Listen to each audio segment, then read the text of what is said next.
Hi, everyone. Rachel Weaver here. I'm on faculty at Regis University's Mile High MFA program. I'm making a series of videos in which I explore lots of different ways that those of us with a background in writing can make a living out there in the working world.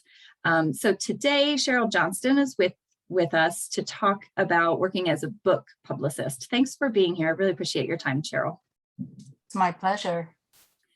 So my first question is just, I wonder if you could just tell us some about what a book publicist does. How does it work? Do you work for someone? Do you work in a freelance sort of way? Just tell us what it's like to be a book publicist. Sure. A book publicist is very much like a writer in a way, because you have to be very observant and kind of discover where the story is. For example, every book has story angles in it. So it's almost like putting a puzzle together, like where do these fit? For example, a book I have coming up is about a woman growing up in the Chicago housing projects, and it very much fits with all the racial issues that are going on now. So that's one angle. I have another book, actually Christine's anthology that's coming out next fall is about the Me Too movement. And so that's very timely. So you don't only look to book reviewers and interviewers, you look to other people who might be writing about those issues and where your story might fit. Basically, you look at every way possible to publicize a book. You also look at the author himself or herself. We have something called an author questionnaire where we try to find out everything about the author, even what their personal interests are. For example, my author, Bonnie Jo Campbell, used to run bicycle tours across Eastern Europe. And she's still an avid bicyclist. So she was on the cover of a bicycling magazine. So it's things like that. It's taking every aspect of the book, every aspect of the author, and trying to make it fit somewhere.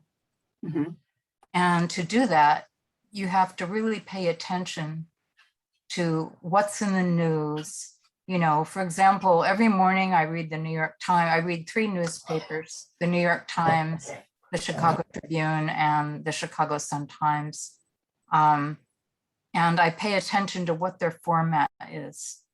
And although newspapers and magazines have cut back on covering books, there's usually a place where it will fit somewhere.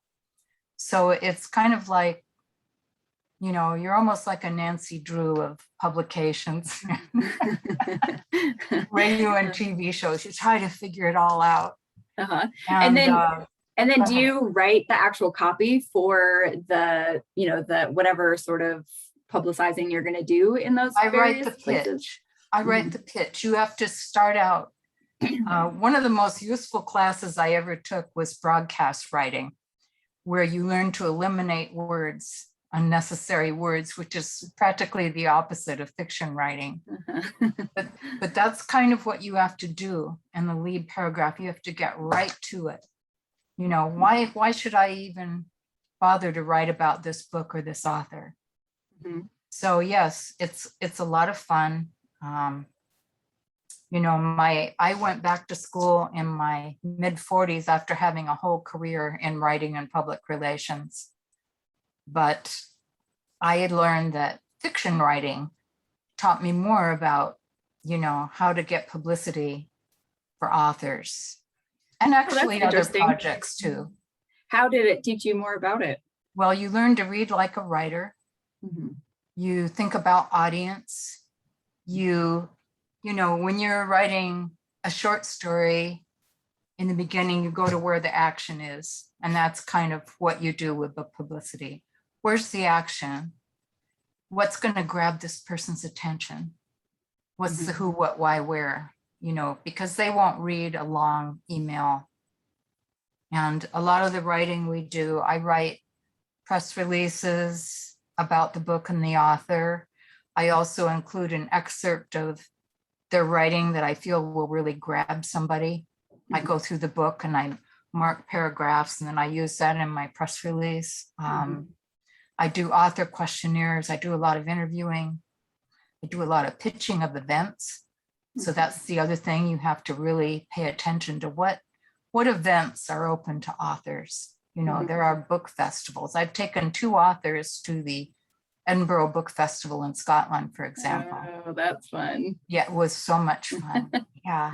Uh-huh. And so it's that sort of thing that you do. It's like writing, research, and almost sales in a way, because you have to present your story and persuade somebody to write about it. And it sounds like you're using your creative mind as well, right? To think about like, how can I position this book? What is going on in the world right now? You know, where does a pitch for this particular book or this particular author fit out in the current landscape? Exactly. Yeah. And how does one typically work as a book publicist? Do most book publicists work for themselves in a freelance sort of way, or are there places where you can be hired on as the publicist? How does it work? There are places you can be hired on. Actually, publishers is one place. Another place might be an organization. Maybe your students might be passionate about some nonprofit organization that, you know, whether it's feeding the hungry or helping the homeless or women's issues, you know, any of that kind of stuff. There are PR agencies. Most of the book publicists I know are either independent or they work for small book publicity agencies. And the way that we work is we read the book, we create a media list, and then we take that to their publisher and we work back and forth. We divide up our list, who's going to take what. And I make them send me books, and they'll offer to send books for me, but that way I'll never know if they got there, and it won't go out with my press materials.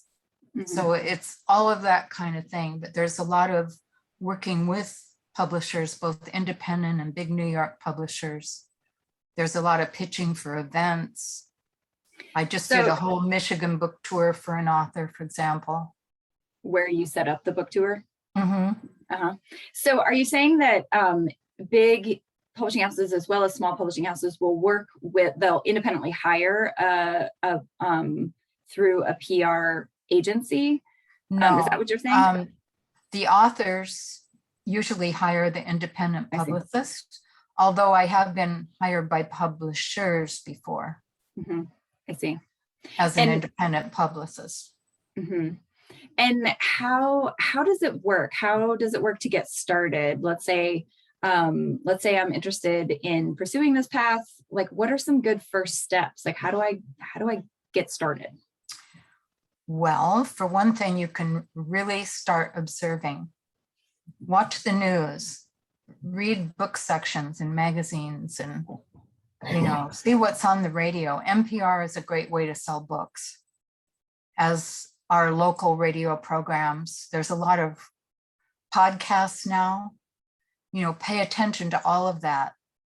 The way that I got my first PR job was I had never done PR. I was writing for a television station. I was writing editorials, but I needed to change jobs because I was only making $25 more a week than my babysitter.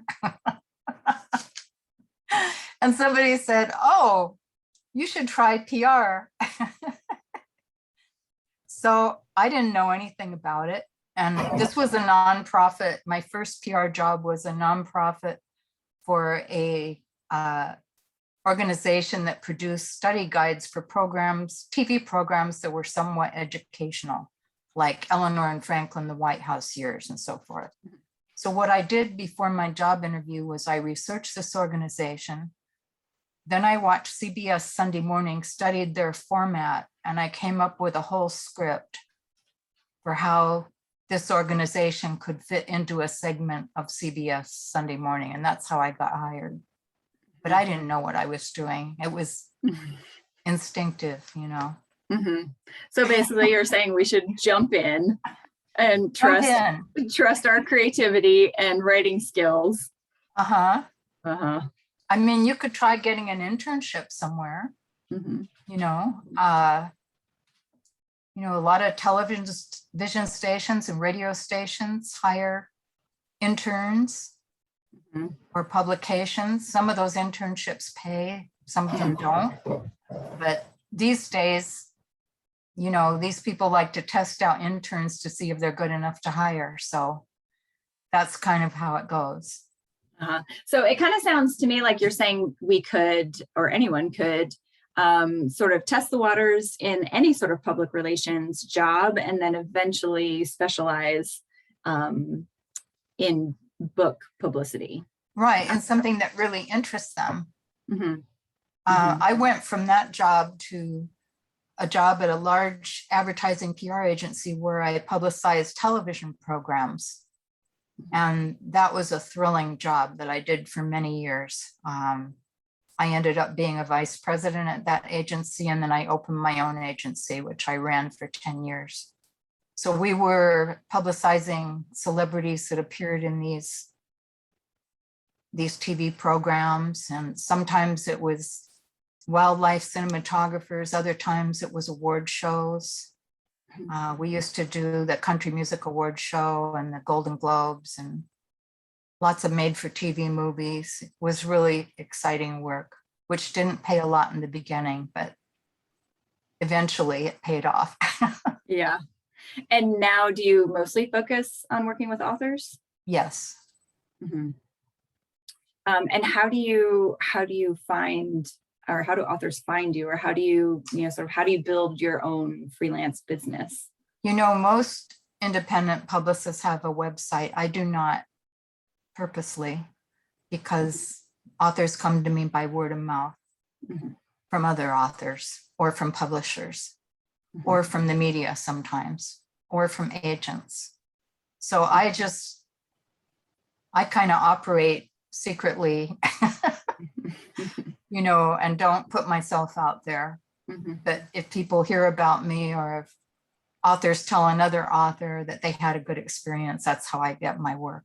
And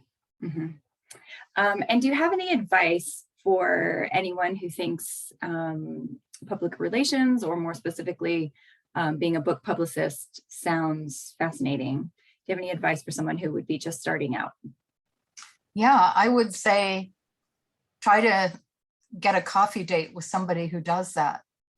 That's what I did when I was trying to figure out what I was going to do next.